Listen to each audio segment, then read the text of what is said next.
No, I mean, I went to the Olympics, and it was a great, for me personally, it was one of my goals as a kid. You know, when I started racing at 14, I started figuring out what you could do, and of course the tour we already talked about, and I didn't know whether, you know, I could ever get there or not, and didn't really think about that too much. But Olympics were certainly in my mind, and I wanted to get to the Olympic Games, and I did get there, and that experience for me at that time was you know, the highest level of competition that I had been in up to that point, and it was different then. You were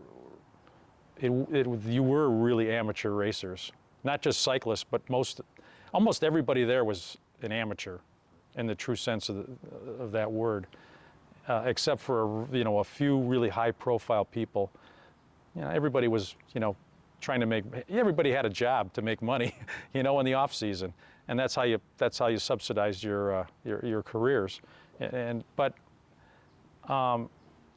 it was fun, you know, and you know, you learn from those experiences. You decide what's next. You know, do you move on to another games? Do you do something else? And I decided to move on and try another Olympics.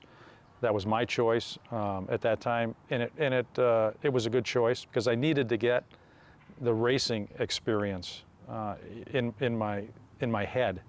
You know, what is it all? What's happening from A to Z in cycling, and being an amateur and getting exposure to European races on a different level than professional cycling was for me still a good experience. One of the reasons is that in those days, the Eastern Bloc countries were racing with us as amateurs. They were really pros. I mean, the Skurkowskis and the Kowalskis and all these, the Polish guys, the Russian guys, they were really, East Germans, they were pros. I mean, they had all the bikes, all the clothes, all the coaching, you know, and they were fast and hard. And so racing with them was a great experience because you saw how a team actually functioned. I mean, they had the team strategy really down. When they had a team leader in the race, they knew how to get to the front, make the tempo. They knew how to lead out sprints, and those were things you didn't see that much over here.